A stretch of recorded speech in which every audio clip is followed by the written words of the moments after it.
नमस्कार बच्चों, स्वागत है आपका फिर से हमारे YouTube चैनल पर। आज मैं आपके लिए लेकर आई हूँ वार्षिक परीक्षा सत्र 2024-25 विषय हिंदी कक्षा 7वीं का पेपर। तो बच्चों वीडियो को शुरू से अंत तक ज़रूर देखें, क्योंकि इसी में आपको मैं सभी प्रश्न बताऊंगी और सभी प्रश्न के उत्तर भी बताऊंगी और सभी प्रश्न उत्तर हम याद भी करते हुए चलेंगे, ताकि वार्षिक परीक्षा में आपके अच्छे से अच्छे नंबर आएँ।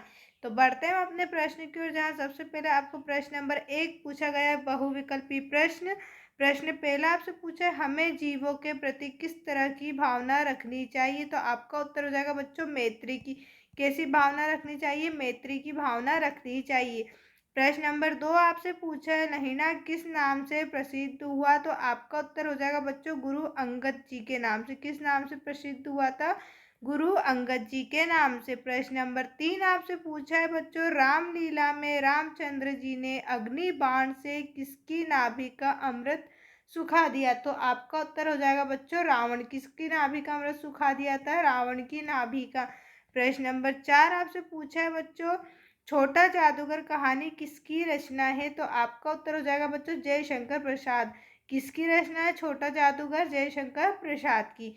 बढ़ते हैं अगले प्रश्न की, जहाँ प्रश्न नंबर 5 आपसे पूछा, निम्नलिखित में से द्विगु समाज का उदाहरण है। तो आपका उत्तर हो जाएगा बच्चों आंसर पंचवटी। क्या है इसका उत्तर? पंचवटी। बढ़ते हैं अपने अगले प्रश्न की ओर। उससे पहले बच्चों, यदि अभी तक आपने चैनल को सब्सक्राइब नहीं किया है तो सबसे पहले चैनल को सब्सक्राइब करें, साथ ही साथ वीडियो को भी लाइक करें, अपने सभी दोस्तों के भी साथ शेयर जरूर करें। यदि आप नेक्स्ट पेपर के अच्छे से प्रिपरेशन करना चाहते हैं तो हमारे यूट्यूब चैनल से इसी प्रकार से जुड़े रहें और वीडियो को लाइक करना बिल्कुल ना भूलें। प्रश्न नंबर 6 बच्चों आपसे पूछा गया है, नेक्स्ट क्वेश्चन आपसे ये पूछा है कि निंदक नियरे राखी कूटी छबाई। तो इसका उत्तर क्या हो जाएगा बच्चों? आंगन। क्या है इसका आंसर? आंगन। नेक्स्ट आपसे पूछा गया है बच्चों प्रश्न नंबर 7, योगाभ्यास के लिए सर्वोत्तम समय कौन सा होता है। तो योग के लिए सबसे अच्छा समय कौन सा होता है बच्चों? सुबह का, प्रातः का समय, जिसे आप सुबह भी बोल सकते। प्रश्न नंबर 8 आपसे पूछा है, महाराजा छत्रसाल के नाम से विख्यात है। तो आपका उत्तर क्या हो जाएगा बच्चों? प्रश्न नंबर 8 में महाराज छत्रसाल के नाम से विख्यात है, तो आपका उत्तर हो जाएगा बच्चों बुंदेलखंड केसरी। किस नाम से विख्यात है? बुंदेलखंड, बुंदेलखंड केसरी। नेक्स्ट क्वेश्चन आपसे बच्चों पूछा गया हैगा प्रश्न नंबर 9, लोकमान्य तिलक ने अपने कारावास का अधिकांश भाग जेल में ही गुजारा। तो आपका उत्तर क्या हो जाएगा बच्चों? बर्मा के मंडले जेल में। कौन से? बर्मा के मंडले जेल में।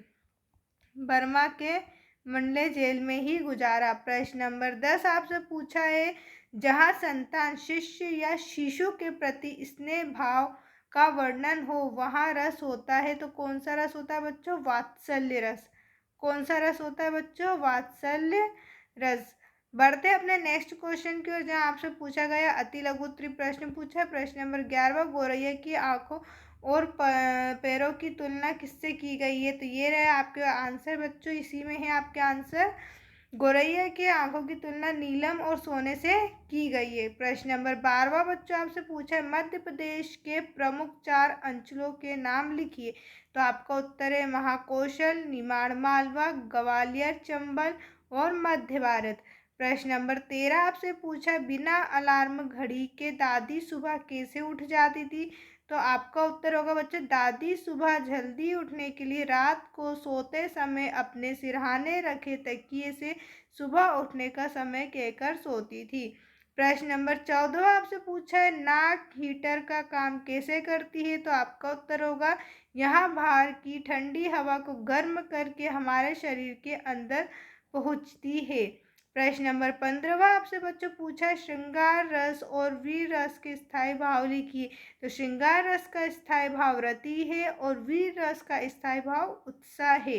प्रश्न नंबर 16 बच्चों आपसे पूछा, पीठ दिखाना और कलेजे पर पत्थर रखना मुहावरों का वाक्य में प्रयोग कीजिए। तो पीठ दिखाना का मुहावरों में वाक्य में प्रयोग होगा, झांसी की रानी लक्ष्मीबाई की वीरता देखकर अंग्रेज पीठ दिखाकर भाग गए। उसके बाद एक कलेजे पर पत्थर रखना, तो कलेजे पर पत्थर रखकर अपने बेटे को घर से जाने के लिए कह दिया।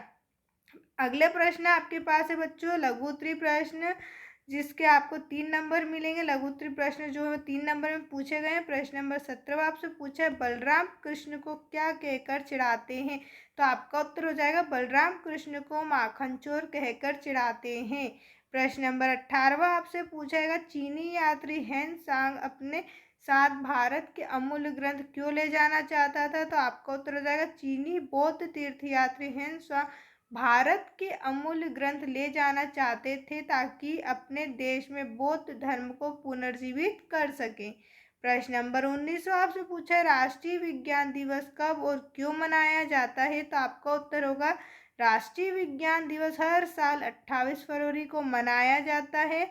यह दिन भारतीय वैज्ञानिक सर चंद्रशेखर वेंकटरमन की महान खोज रमन प्रभाव की याद में मनाया जाता है। प्रश्न नंबर 20 आपसे पूछा है, महाराजा अग्रसेन ने पशु बलि प्रथा क्यों बंद की? तो आपका उत्तर होगा, उन्होंने अहिंसा धर्म को अपना लिया और अपने राज्य में पशु बलि पर रोक लगा दी। प्रश्न नंबर 21 आपसे पूछा है, परि उपसर्ग लगाकर इक प्रत्यय लगाकर तीन तीन शब्द लिखिए। तो परि शब्द लगाकर हम बनाएंगे तो हमारा होगा परिपूर्ण, परिधि और परिवाद। और इक प्रत्यय लगाकर हम बनाएंगे शब्द दैनिक, सामाजिक और धार्मिक। प्रश्न नंबर 22 आपसे पूछा, अपने प्रधानाध्यापक को 3 दिन की छुट्टी है तो उचित कारण बताते हुए प्रार्थना पत्र लिखिए। तो ये रहा आपका प्रार्थना पत्र, आप पढ़ सकते हैं बच्चों। आपका प्रार्थना पत्र इस प्रकार रहेगा। उसके बाद हम आते हैं नेक्स्ट क्वेश्चन की ओर, जहाँ आपसे दीर्घ उत्तरीय प्रश्न पूछा है 5 नंबर में। प्रश्न नंबर 23 पूछा है, कबीर के अनुसार निंदक को निकट रखने से क्या लाभ है? तो आपका उत्तर होगा, कबीर के मुताबिक निंदक को अपने पास रखने से कई फायदे होते हैं। इससे हमारी कमजोरियां दूर होती हैं और हम अच्छे स्वभाव के इंसान बनते हैं। प्रश्न नंबर 24 आपसे पूछा है, सुभाष चंद्र बोस ने लोकमान्य तिलक को विश्व के महापुरुषों की प्रथम पंक्ति में स्थान मिलने की सिफारिश क्यों की? तो आपका उत्तर होगा, सुभाष चंद्र बोस ने लोकमान्य तिलक को विश्व के महापुरुषों में प्रथम पंक्ति में स्थान मिलने की सिफारिश इसलिए की क्योंकि तिलक ने भारतीय स्वतंत्रता संग्राम में महत्वपूर्ण योगदान दिया और उनके विचार और कार्य प्रेरणादायक थे। प्रश्न नंबर 25वां बच्चों, आपको निम्नलिखित गद्यांश को पढ़कर उसके नीचे दिए गए प्रश्नों के उत्तर देना है। तो ये रहा आपका गद्यांश, इसे आपको पढ़ना है। पढ़ने के बाद नीचे कुछ क्वेश्चन दिए गए हैं, इनके आंसर देना है। प्रश्न नंबर 26वां आपसे पूछा, निम्नलिखित में से किसी एक विषय पर निबंध लिखिए। तो निबंध आपको लिखना, मेरा विद्यालय, मेरी माँ या कोई भी एक त्योहार। तो ये रहा आपका निबंध मेरे विद्यालय पे। मेरे विद्यालय का नाम राजकीय माध्यमिक विद्यालय उदयपुर है, या एक आदर्श विद्यालय। मेरा विद्यालय बहुत सुंदर है। मेरे विद्यालय मेरे गांव में ही है।